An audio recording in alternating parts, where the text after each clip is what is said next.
Bismillah. Assalamualaikum warahmatullahi wabarakatuh. Alhamdulillahirabbil alamin. Wassalatu wassalamu ala asyrafil anbiya'i wal mursalin wa ala alihi wa sahbihi ajmain amma ba'd. Puji syukur kehadirat Allah yang telah mempertemukan kita pada malam ini dengan orang-orang yang hebat. Ada Mas Aflas di samping kanan saya dan Mas Anggara di samping kiri saya, yang orang-orang yang sudah sangat berkompeten melanglang buana di organisasi ya. Dan di dunia kopi juga. Oke, untuk teman-teman dimanapun berada, malam hari ini kita akan berbincang-bincang santai ya Mas, tentang filosofi kopi di organisasi ini. Wah, Masya Allah menarik sekali ya. Santai aja Mas, sambil ngopi nggak apa-apa karena judulnya filosofi kopi di organisasi. Nah, ini nih yang mau kita perbincangkan dengan para ahlinya ini. Menurut Mas Alfas dan Mas Anggara ini nih, filosofi kopi di organisasi itu gimana sih Mas maksudnya? Saya juga masih bingung dengan filosofi kopi di organisasi. Kopi ya. Harusnya di kedai kopi ya, bukan di organisasi ya. Monggo, Mas Alfas dulu atau Mas Anggara dulu? Santai aja Mas. Senior sing tua dulu ya. Bismillahirrahmanirrahim. Assalamualaikum warahmatullahi wabarakatuh. Alhamdulillahirabbil alamin. Rabbi shrah li sadri wa yassir li amri wahlul 'uqdatam min lisani yafqahu qawli. Amma ba'du. Seruputan kopi pertama. Entah ini buatan siapa tadi ya. Enak begitu. Filosofi kopi tadi ada yang mengatakan siang ki judulnya filosofi kopi di organisasi. Ini ora usah nggo filosofi urusan ngopi ya ngopi wae gitu. Pahit-pahit wae, manis-manis wae begitu. Oke, tapi ketika berbicara tentang filosofi kopi di organisasi, maka saya teringat dengan bahwa sebagai aktivis begitu ya, atau kalau belum disebut aktivis ya kita sebagai orang yang sesekali begitu ikut organisasi, apalagi beberapa teman Mas Anggara ini sekarang ketua bidang Infokom di PDPM Wonosobo. Ini menjadi luar biasa ketika kami bertemu dalam sebuah arena yang di situ tidak hanya melulu soal bahas program kerja, organisasi dan sebagainya, tapi bahas kopinya ini yang oh ini kopinya enak, kopinya nggak enak, kopinya pahit, kopinya kurang manis dan seterusnya. Nah, saya jadi teringat begini Mas Eko, kopi yang kita minum ini, kita lihat ke belakang mungkin berapa bulan yang lalu begitu, 1 tahun yang lalu atau 2 tahun yang lalu atau bahkan 10 tahun yang lalu lah, ketika itu masih berupa biji yang akan ditanam begitu. Entah bentuknya agak lonjong, nggak sama ya bentuk biji kopi, nggak sama ya, ada yang agak lonjong, ada yang bunder, ada macam-macam lah bentuk biji kopi itu yang ditanam oleh petani kopi di sini, karena entrepreneur itu biasanya nggak dari nanamnya. Ketika ditanam biji kopi ini harus melalui proses yang cukup mesake begitu ya, ditanam ning jero lemah begitu. Ada nggak kopi yang digantung gitu? Ada ya. Torabika ya. Digantung di atas gitu ya. Tapi tetap di tanah ya, tetap di tanah ya, orang tangkring di atas kursi tumbuh gitu ya. Jadi kopi itu tetap dikubur begitu, dikubur, rasanya gelap gulita di sana begitu, rasanya begitu ya. Nah, oleh sang pencipta kopi itu, kopi yang tadinya hanya biji itu kemudian tumbuh ndosol, apa bahasanya, tukul, terus kemudian nembus tanah di atasnya itu dengan beberapa proses, terus tumbuh sampai kita lihat jadi batang pohon kopi. Kalau saya salah mohon diingatkan ya, karena dunia perkopian ini saya lebih ke minumnya aja karena saya tidak menanam kopi. Tapi melihatnya prosesnya menjadi batang pohon kopi yang di situ melalui proses kehujanan, kepanasan begitu. Mungkin daerah tertentu harus melalui terpaan angin yang kenceng, daerah lain lagi harus kedinginan, atau mungkin di daerah yang cukup panas dia harus kena terik yang luar biasa begitu. Tetapi pohon kopi yang bagus itu akan terus tumbuh begitu, daun-daunnya semakin banyak begitu, batang-batangnya semakin banyak. Nah, disitulah kemudian melalui proses yang tadi itu, kehujanan, kepanasan, itu muncul kembang kopi. Kembang dulu ya, kembang kopi yang 1-2 di batang muncul, 1-2 di batang. Kita lihat dari kembang kopi itu tidak semuanya bisa berhasil jadi biji. Ada yang sudah rontok di tengah ketika hujan turun begitu. Kuduanan biur gitu hutan besar ya, tiba-tiba rontok dari 5 bunga misalkan dalam satu batang itu mungkin tinggal 3 atau 2 begitu. Batang lain pun mengalami hal yang sama, pohon yang lain akan mengalami hal yang sama. Dalam sekali hujan, satu perkebunan kopi itu bisa kehilangan bunga calon kopi tadi itu, bunga kopi tadi mungkin sekitar ribuan begitu kalau dihitung per pohon. Nah, dalam kondisi yang seperti itu, yang bertahanlah yang kemudian muncul merengkel-merengkel biji-biji kopi jadi apa kalau kita sebutnya itu kumpulan biji kopi gitu ya, dengan kulitnya yang masih hijau, masih muda, terus di situ nanti dirambati semut, rambati uler, apa meneh begitu. Banyak hal yang kemudian menjadikan biji tadi kemudian lama-lama ada yang kotor, kena debu hitam, ada yang kemudian tetap hijau, ada yang mulai keruak-keruak pangan ular dan seterusnya tadi. Yang bertahanlah kemudian yang lama kelamaan yang sehat akan menjadi kulitnya menjadi merah. Cherry ya namanya ya, cherry, kulitnya merah. Nah, apakah sudah selesai jadi kopi itu seperti itu? Tidak, teman-teman sekalian. Saya melihatnya gini Mas Angga, Mas Eko. Yang merah itu harus melalui petik, dia dipisah dari teman-temannya gitu. Dipetik dulu 1-2, tidak semua pohon juga menjadi putih ya. Tadi ada yang mati di tengah, ada yang busuk, ada yang kemakan ular, ada yang mungkin saking atose gitu mungkin dia nggak bisa tumbuh. Jadi Ada yang diketok tanggane ya. ada yang dirontok tanggane juga. Masya Allah, naudzubillah. Jadi yang merah itu diambil oleh petani, dikumpulkan dalam satu wadah, dikumpulkan dengan sesama merah begitu. Nah, ini juga belum selesai. Karena setelah merah itu ya ora iso langsung langsung jadi barang berharga yang langsung jadi kopi untuk siap minum, belum. Masih setelah itu dipe dulu. Dipelocoi sih apa dipe sih nek kopi itu ya? Ditutu. Nanti ditutupnya Jemur dulu ya. yang putih yang itu dikeringkan dulu gitu. Ngantek terpisah dari kulitnya. Wis kletheki kulite kaya ngono kuwi. Kita pikir udah selesai kopi, ternyata belum juga. Kopi itu masih harus disangan. Di apa istilahnya, disangrai. Istilah kerennya roasting. Istilah kerennya roasting lah gitu, disangan gitu. Disangan panasnya kaya ngopo gitu, wis dijemur berhari-hari, wis dipisah dari kulitnya, dikuliti, lebar kue disangan. Setelah disangan apa selesai? Enggak begitu. Setelah disangan, didiamin dikit, di packing, ada yang di vakum, ada yang itu pun belum selesai. Jarang-jarang kita minum itu yang disebut makan kopi itu. Mungkin kopi itu dikeletus gitu ya, dikeletus, dimil gitu. Tapi ya saya jarang melihat orang meletus kopi dalam jumlah banyak, ya paling 1 untuk tester 2. Enggak selesai Mas Angga, Mas Eko. Dalam apa keadaan yang sudah hitam, wis elek ya, wis hitam, wis gosong gitu. Itu belum siap minum, harus digiling, ditutu. Bahasa kerennya apa? Di-grinder gitu. Masuk grinder gitu ya, di-grinder, digiling sampai menjadi lembut, sampai menjadi apa namanya bubuk, begitu ada yang bubuk halus, ada yang cukup kasar. Apakah itu siap dinikmati? Belum. Sampai menjadi kopi yang enak seperti ini harus dituangkan dalam cangkir atau gelas, masih dicori banyu panas gitu. Ya ada yang 80 derajat, ada yang harus 100 derajat, ada yang kemebul itu corke gitu. Betapa sakitnya kopi itu ya, dicor, belum lagi masih diaduk-aduk terus gitu. Sampai kemudian jadilah dengan campuran gula, susu atau krim yang lainnya, jadilah kopi yang seperti ini rasanya nih. Alhamdulillah, enak ya Mas. Seruputannya enak.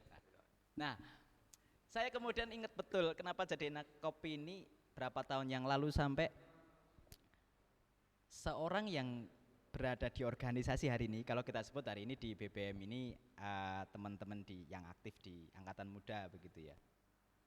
Maka untuk menjadi kopi yang nikmat, untuk menjadi kopi yang siap saji, yang itu bisa dinikmati banyak orang, yang itu bisa bermanfaat meningkatkan stamina orang, yang merem jadi melek, yang galau jadi sembuh atau tambah galau misalkan gitu ya. Yang kemudian sedang tidak fit, kalau minum kopi yang kecut itu jadi berkeringat begitu karena cukup tinggi antioksidannya begitu.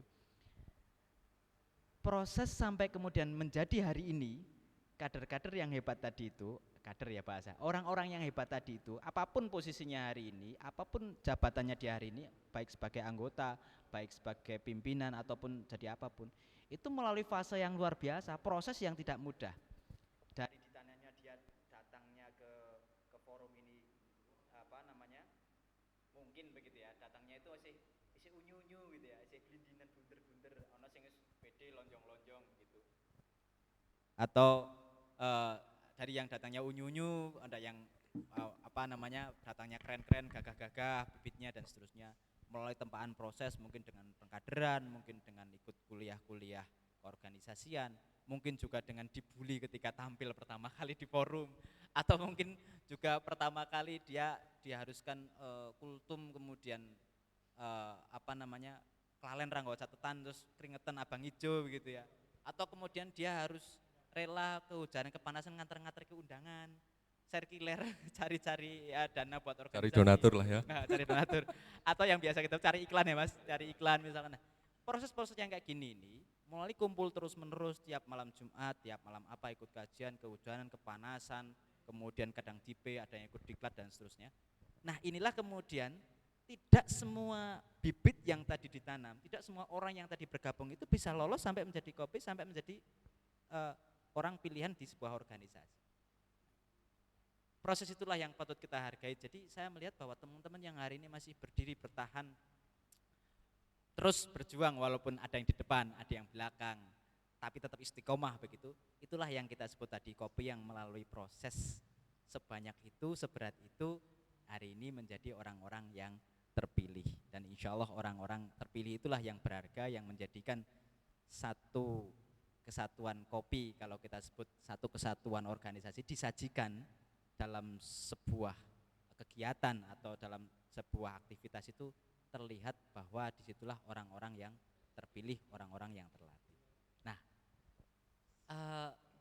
enak nggak enak, tetap enak, karena proses tadi sudah kita lalui, sebagian besar sudah kita lalui panasan kudan itu, maka orang enaknya sudah lewat begitu. Nah, hari ini tinggal bagaimana menjadikan kita, bukan kita ya, teman-teman yang sudah tadi itu misalnya Mas Eko, Mas Angga itu sudah menjadi kopi terpilih itu, untuk mempertahankan kualitas kopi ini menjadi kualitas yang terus terbaik, bahkan disisakan begitu. Bagaimana rasa kopi ini menjadi rasa yang khasnya Mas Angga, itu kecut rodo kemanis-manisan misalkan gitu. Punya icon sendiri-sendiri. Punya icon ya. Mas Eko misalkan pahit ke pedes-pedesan atau apa. Yang itu nanti akan kemudian menjadi inspirasi banyak orang. Oh iya, kopi yang hebat itu begitu, kopi yang luar biasa itu tuh. Tanpa, walaupun orang yang baru melihat itu tidak melihat proses sebelum. Itu dulu Mas Eko, Mas Angga, yang saya lihat ya proses menjadi kopi itu memang berat. Tapi kalau sudah menjadi kopi, Masya Allah, nikmat sekali. Jadi untuk jadi kader itu biar siap menikmati di organisasi itu prosesnya lama ya Mas? Prosesnya panjang dan panjang ya. Oke. Kalau Mas Angga nih gimana Mas? Oke. Sebelumnya bismillahirrahmanirrahim. Assalamualaikum warahmatullahi wabarakatuh. Luar biasa. Apa yang disampaikan Mas Aflas tadi, saya rasa cukup dalam sekali gitu ya. Saya nggak menyangka dalam ditanamnya ya Mas. Dalam sekali itu. Dalam saya nggak menyangka dalam sebuah seruputan itu mengandung filosofi yang sedalam itu. Jadi dari sebuah seruputan itu kita bisa kayak flashback gitu kan, dari masa kita dulu waktu masih remaja kayak gitu, bergabung dengan sebuah organisasi sampai hari ini. Mungkin bagi teman-teman yang masih bisa bertahan, itu diibaratkan seperti proses secangkir kopi lah, dari biji kopi ditanam sampai bisa kita nikmati. Saya rasa itu sebuah pemikiran keren gitu loh, dari Mas Aflas tadi yang disampaikan. Nah, kalau dari sisi saya justru akan sedikit cerita tentang janiki kopi ini awal muawalnya itu seperti apa gitu. Kok bisa sampai kita nikmati perjalanannya kopi itu kayak apa. Nah, saya sedikit nyontoh ini Mas, sedikit baca lah dari sebuah artikel bahwa ternyata kopi ini ditemukan itu sekitar 800 tahun sebelum Masehi. Jadi cukup tua, lebih tua dari Majapahit mungkin ya Mas, mungkin lebih tua. Kalau di sini yang 800, paling tua Mas Aflas ya Mas. Heeh. Jadi 800 tahun sebelum Masehi itu kopi ditemukan di Ethiopia, di Afrika ya berarti ya, di Afrika. Eh, itu penemuannya itu tidak sengaja sebenarnya dari eh, kopi itu bisa dinikmati manusia itu ora sengaja. Artinya menurut cerita itu ada seorang penggembala kambing itu melihat kambingnya kok sehat-sehat, ora tahu turu gitu kan, nggak pernah tidur, melek terus gitu kan, terus wah ini curiga ini yang penggembala itu. Jadi kambing saya makan apa itu? Setelah diselidiki, ternyata kambing itu makan sejenis buah beri. Kalau dulu nggak dikenal kalau itu kopi ya, karena orang belum tahu kalau namanya kopi. Itu sejenis buah beri lah, warnanya merah kayak gitu kan, dimakan sama kambing. Nah kambingnya ternyata melek terus gitu. Akhirnya si penggembala ini penasaran, dipetiklah buah beri itu yang kemudian dikenal sebagai kopi, terus dibawa pulang, direbus, terus diminum. Wah enak gitu kan. Mungkin rebusnya dengan kulit-kulitnya saat itu mungkin ya. Dan ternyata kulit kopi itu sekarang juga bisa dinikmati. Ada yang namanya kaskara, minuman dari fermentasi kulit kopi. Ternyata itu enak. Nanti buat teman-teman yang menyaksikan tayangan ini, coba nanti ngerebus kulit kopi, tapi difermentasi ya, nggak langsung diminum ya, langsung diminum sepet kayaknya. Nah, bermula dari penggembala itu yang kemudian menemukan karena ketidaksengajaan itu minuman yang terbuat dari kopi yang direbus, mungkin dengan kulitnya itu, kok mungkin bagi masyarakat saat itu dianggap enak, cita rasa enak dari zaman ke zaman kan tentu berbeda-beda ya. Dulu sepet enak, sekarang sepet ora enak, kan bisa seperti itu. Nah, kemudian wah enak ini, karena dia merasa bangga terhadap temuannya itu, terus akhirnya dia mencoba untuk mempersembahkan kepada pemuka agama di tempatnya di Ethiopia. Para pendeta. Ya kurang tahu sih agamanya apa, cuman disebutkan di buku itu para pendeta gitu kan. Ternyata sama pendeta itu dicoba nggak enak. Wah menurut si penggembala enak, menurut pendeta itu nggak enak gitu kan. Terus karena jengkel dibuangnya kebetulan di kobaran api, bakar lah, dobong lah, main hangus kayak gitu kan. Ternyata setelah dibakar kok menimbulkan aroma yang enak gitu kan. Aroma enak, roastingan lah ya Mas. Roasting itu kan kopi, kalau pas di roasting itu kan aromanya kan luar biasa harum ya. Nah karena setelah dibakar itu enak, kemudian para pemuka agama ini penasaran, tertarik gitu kan, ternyata enak nek dibakar. Coba sekarang setelah dipetik dibakar dulu, kemudian dibakar, akhirnya menemukan formula kopi yang setengah seperti kita nikmati saat ini. Jadi prosesnya setelah dipetik kemudian di roasting kayak gitu. Ini berkembang, kemudian dibawalah dari Ethiopia itu menyeberang melalui Laut Merah ke Semenanjung Arab. Dan di Arab itu mengalami proses modernisasi teknologi penyeduhan kopi seperti yang mungkin kita kenal saat ini. Nah, kemudian ini jadi menarik bagi saya. Kadang-kadang kita itu dulu pas masuk organisasi itu kayak sebuah ketidaksengajaan, seperti kayak kopi yang tadi ditemukan. Jadi beberapa rekan teman atau mungkin yang menyaksikan di rumah juga awal-awal ikut organisasi, ngopo sih? Saya ikut organisasi itu orang sengaja dulu karena melihat teman, ndelok ke koncone kok rasanya melek terus, semangat terus kayak gitu. Ngopo sih, melu opo sih, kumpul-kumpul tiap hari, misalnya hari Jumat kumpul-kumpul di Masjid Al-Arqam tuh jane opa. Nah itu dulu yang saya tanyakan kepada sekretaris PCPM Kota Mas Dinda ya. Mas Dinda itu kalau malam Jumat tuh nggak pernah di rumah. Saya nanya, Mas, jenengan ki nang di sini malam Jumat ora tau ning omah. Oh ternyata ikut kajian Al-Arqam di Masjid Al-Arqam ya waktu itu ya. Terus saya penasaran juga pengen melu. Nah, karena dari sebuah ketidaksengajaan tadi, meng takon, ada kajian, ternyata setelah ikut sekali, 2 kali, kebetulan menarik dan akhirnya bergabung. kayak gitu. Nah, mungkin juga teman-teman yang menyaksikan juga punya pengalaman yang serupa.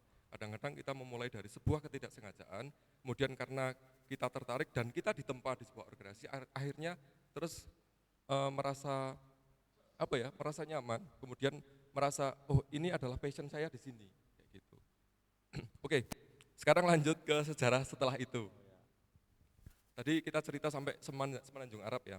Nah, kemudian kopi ini berkembang eh, masuk ke Eropa, dibawa oleh pedagang-pedagang Arab melalui Venezia. Venezia itu kalau nggak salah Italia ya mas, di Italia. Nah, kemudian kopi berkembang di sana karena yang membawa kopi ini masyarakat Muslim yang masuk ke Eropa, salah satu pemuka agama terbesar di Italia itu diminta oleh para pengikut agama ini untuk mengharamkan ceritanya, mengharamkan kopi karena yang membawa itu orang Muslim dan waktu itu orang Eropa sedikit antipati dengan orang Muslim. Maka minuman kopi ini disebut dengan minuman setan. sempat dikatakan seperti itu. Berarti bukan cuma politik aja yang bisa dipelintir untuk Bisa, komoditas kopi ini ya. pun ini Kopi pun bisa bisa. dipelintir untuk komoditas Iya, sentimen agama sentimen ya. agama bisa. Dan bukan hanya mie aja yang setan ya, mie setan gitu. Iya. Kopi setan Ini ada. kopi setan gitu kan. Jadi kopi setan ya padahal enak ya. Padahal enak itu. Tapi ternyata salah satu pemuka agama itu tidak langsung mengiyakan mas. Dia justru tertarik dan meneliti kopi ini. Oh ternyata minuman kopi ini tidak seperti yang disampaikan oleh masyarakat yang antipati terhadap muslim ya gitu. Ternyata minuman kopi ini enak. Ternyata minuman kopi ini enak dan banyak manfaatnya. Salah satunya mungkin menambah energi juga. Akhirnya kopi ini berkembang di Eropa, dari Italia, kemudian masuk ke Belanda, ke Inggris, dan ke Perancis. Nah, ini ada yang menarik ketika kopi ini sampai ke Perancis, ini ada menarik mas. Saya kemudian ingat tahun 1700-an itu terjadi revolusi Perancis ya, menjelang, akhir 1700, awal 1800-an. Itu terjadi revolusi yang besar di Perancis, namanya revolusi Perancis tentu saja. Nah, ceritanya, revolusi Prancis yang cukup menggemparkan dunia itu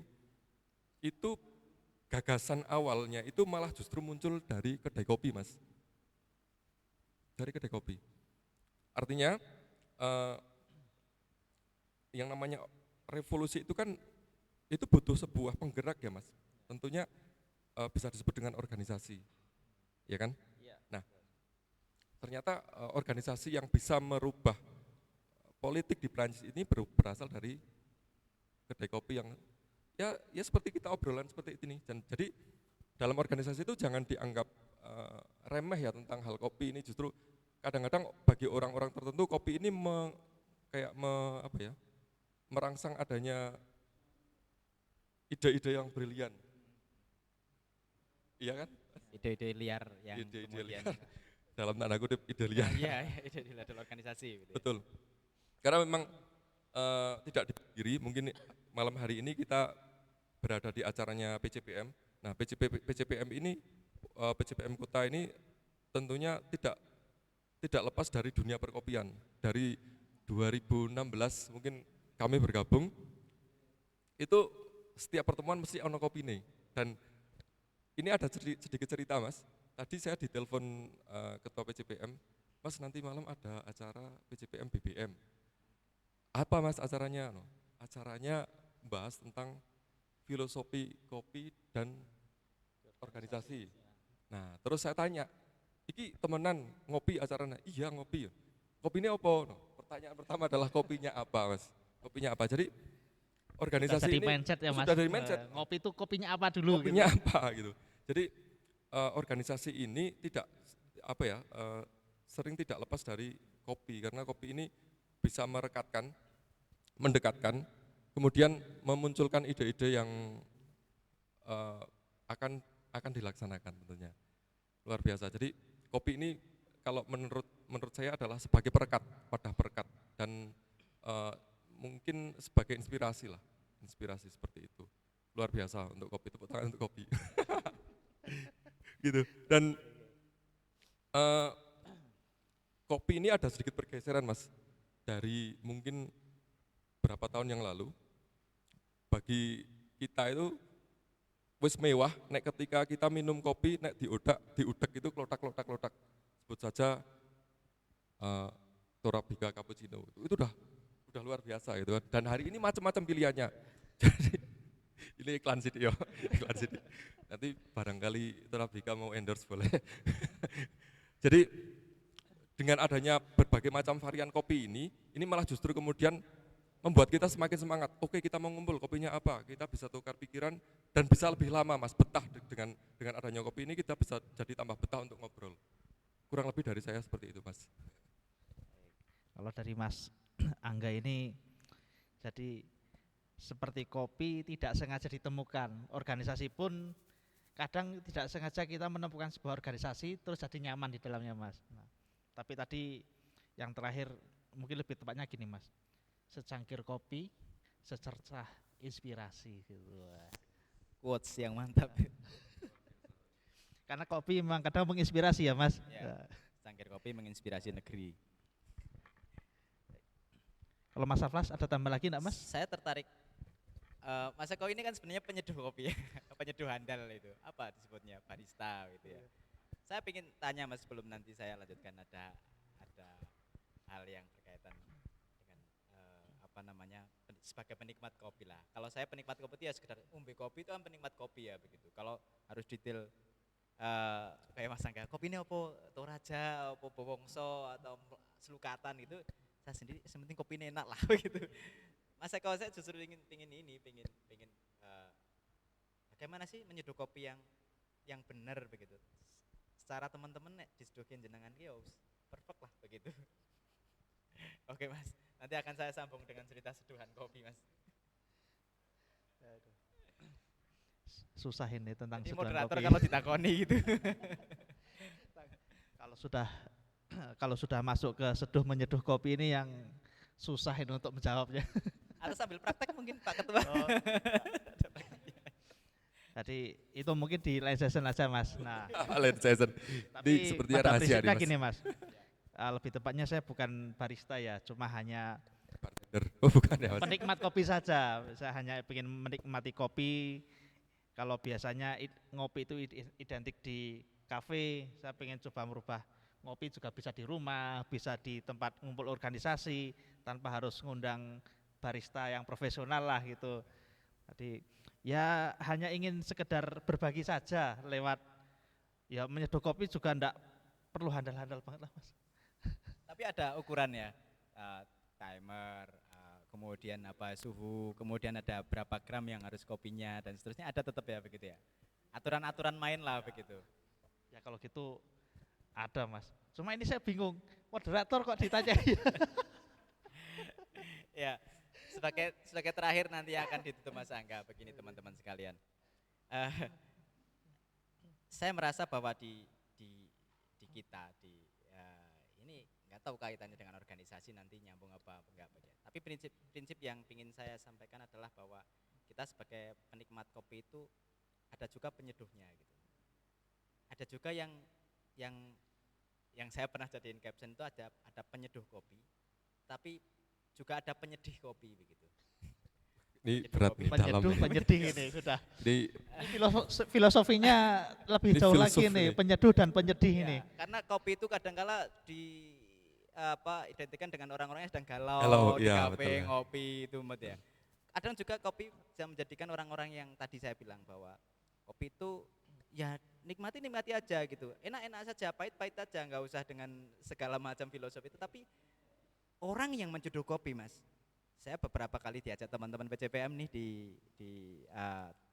kafe-kafe punya tetangga begitu ya, atau punya teman-teman, atau bahkan Mas Eko sendiri ketika membuat kopi dari green sampai kemudian jadi kopi yang enak. Ada teman saya Mas Herli itu yang tiba-tiba Mas mau kopi, mau, kemudian dia mengeluarkan kopi, creamer, terus godok wedang begitu. Nah, bawa kompor sendiri biasanya. bawa sendiri begitu. biasanya. Saya melihat para penyeduh kopi, baik itu di kafe, di ruang tongkrongan organisasi, ataupun di forum kerja dan seterusnya begitu ya.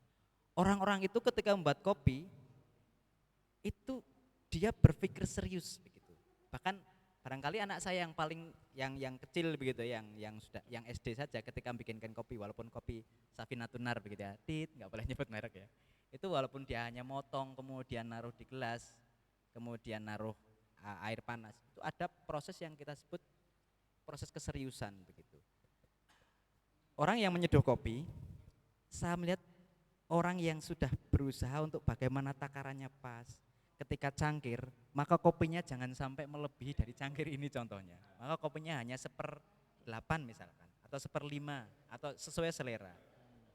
Tentunya berdasarkan keahlian si penyeduh ya, atau yang sudah instan misalkan segini untuk satu cangkir. Gak mungkin dia akan satu saset kecil itu dijadikan satu termos begitu. Artinya proses yang dilaksanakan oleh penyeduh kopi ini serius begitu. Ngasih airnya juga sama. Ada yang airnya gini ya, dengan teko dengan leher panjang gitu, gini muter gitu. Ada yang dikasih tisu, ada yang kemudian langsung dicor pakai termos.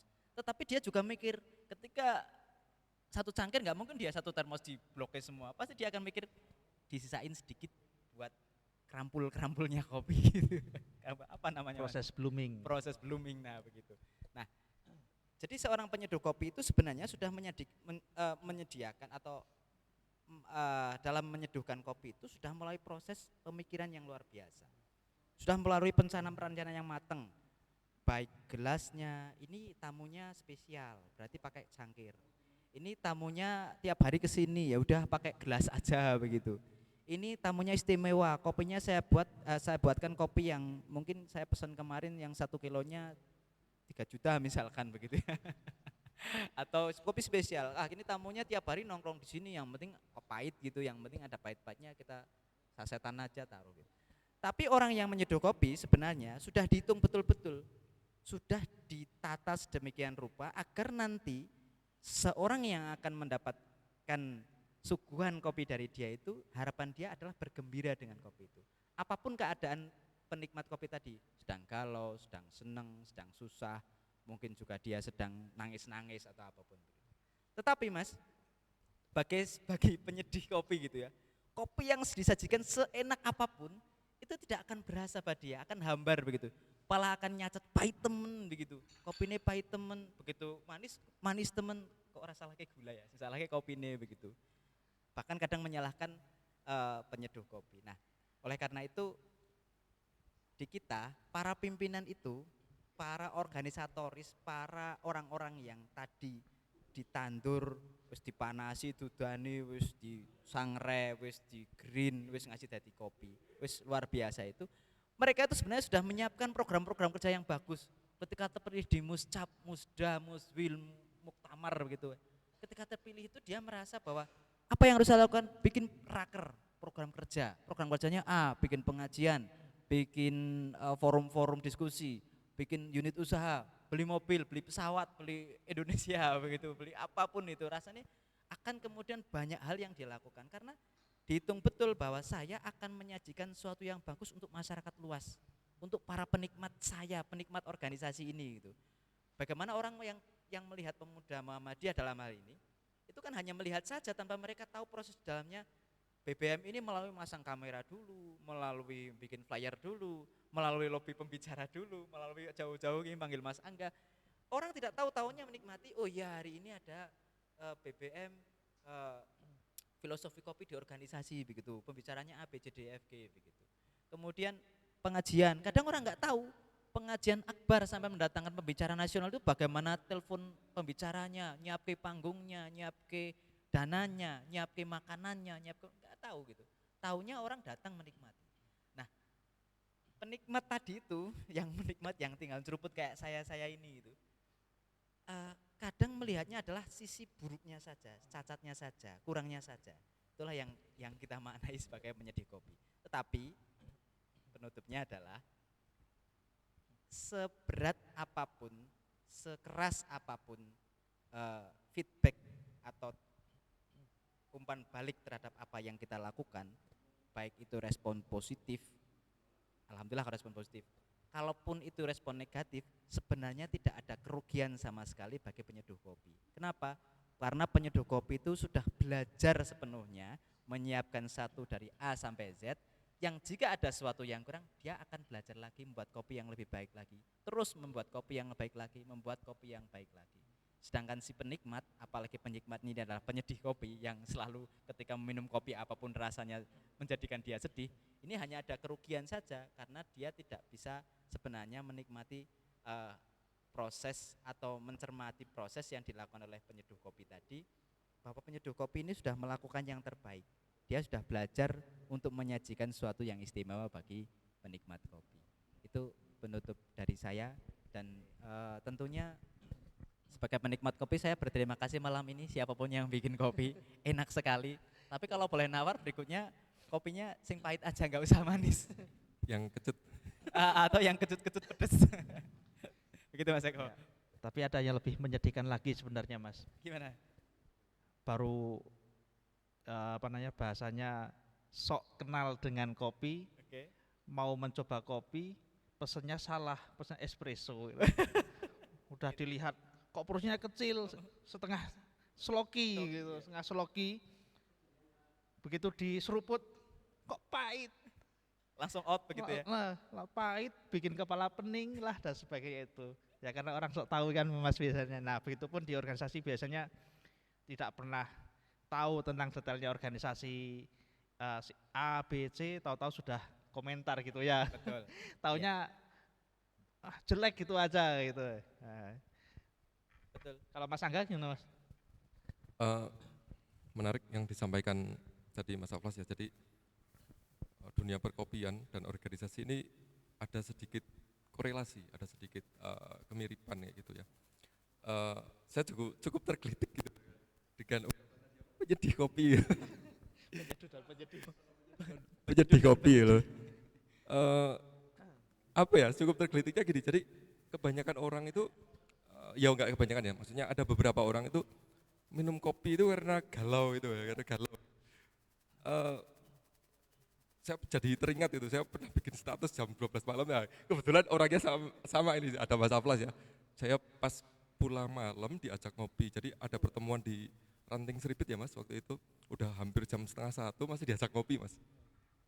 Masih diajak ngopi, terus ngobrol-ngobrol sampai malam banget kan, terus akhirnya kok kayak nemu quotes gitu kan, kita kok kayak jadi penyedih kopi, tapi penyedih dalam arti kehidupan ya gitu kan. Itu, tapi kemudian ini kayak semacam flashback ya gitu, jadi buat para yang sedang sedih lah ceritanya, itu waktu itu kita nulis kenapa kita menikmati kopi yang pahit ya gitu, artinya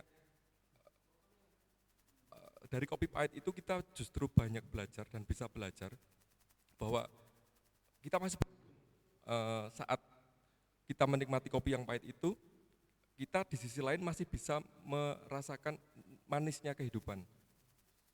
Itu jadi buat para penyedih kopi, karena hidup itu ya kayak gitu, yang pahit, kadang-kadang ada yang manis ya gitu kan. Dan jangan dikutuki ketika sedang dalam keadaan pahit, suatu saat pasti akan ada manisnya. Mantap. Oke.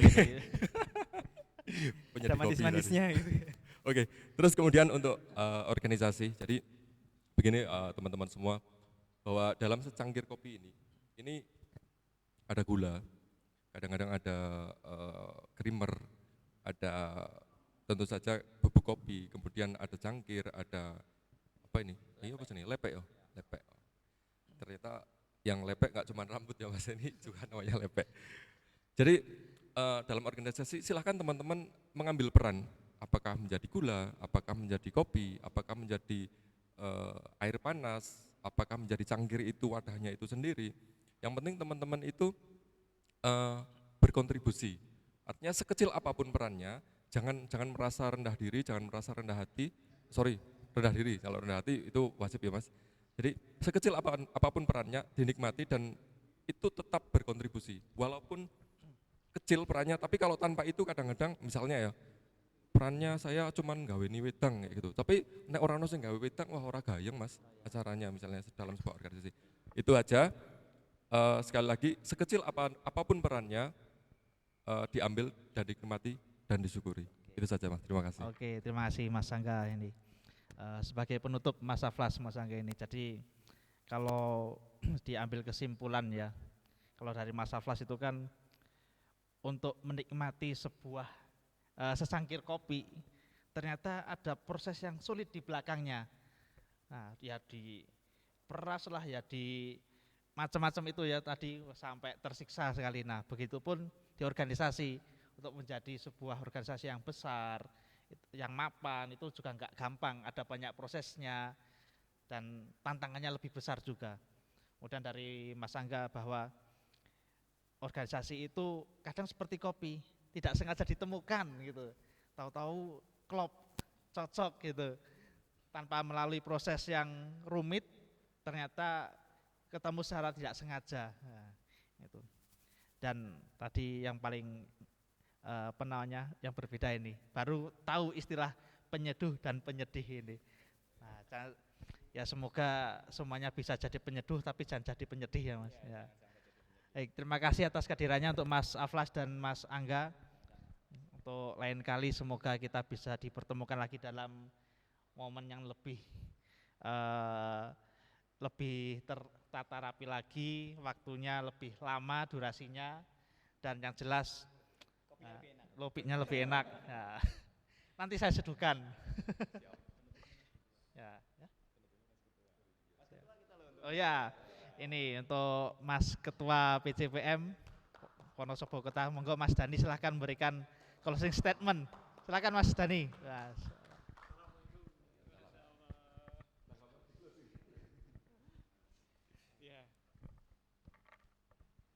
mohon maaf ini dari tadi nyimak dari belakang layar. Sangat apa namanya menarik gitu loh. Jadi ada kata apa tadi istilah penyedih dan penyeduh. Ya, Masya Allah. Dan tadi dari Mas Angga kopi yang ditemukan itu filosofinya dari organisasi itu sendiri ya. Menarik sekali Mas Angga, Mas Eko dan Mas Aflas ini selaku mentor saya. Kopi kalau bicara kopi sendiri tadi sebetulnya sudah di closing ya, tapi kalau bicara kopi memang dalam sisi memaknai kopi sendiri, memaknai organisasi sendiri, kalau kita belajar dalam filosofi kopi pastinya ada semacam apa namanya rasa pahit, rasa manis, rasa asam itu pasti ya, tergantung peraciknya. Jika peraciknya lihai dalam sisi meracik, pastinya kopi ini akan terasa nikmat dan akan terasa apa namanya enak untuk dinikmati. Itu seperti itu. Tetapi secara prinsip apa namanya kopi memang tidak bisa lepas dari yang namanya organisasi. Bahkan tadi saya sempat apa namanya sempat membaca kalau Rasulullah saja pernah bersabda, pernah ada suatu riwayat ini sahih ataupun hasan saya kurang paham, tetapi bahwa ada salah satu sahabat yang mana pernah meminta saran kepada Rasulullah untuk diberikan hadis tanpa perantara. Salah satunya adalah jika mulutmu bau biji kopi, maka apa malaikat tidak akan pernah berhenti istighfar kepadamu. Masya Allah. Dan para pemuda yang apa namanya pecinta ilmu itu akan dirundung selalu dengan ketenangan, dihindarkan dari kegelisahan. Itulah kopi yang apa namanya filosofi kopi yang bisa dinikmati oleh pemuda-pemuda seperti kita ini. Mungkin itu. Harusnya ini saya nggak usah masuk ini, malah ikut masuk. Tapi ya sekali lagi luar biasa teman-teman dan para pembicara yang hadir di sini. Ini cukup lama saya tidak ketemu sama Mas Angga.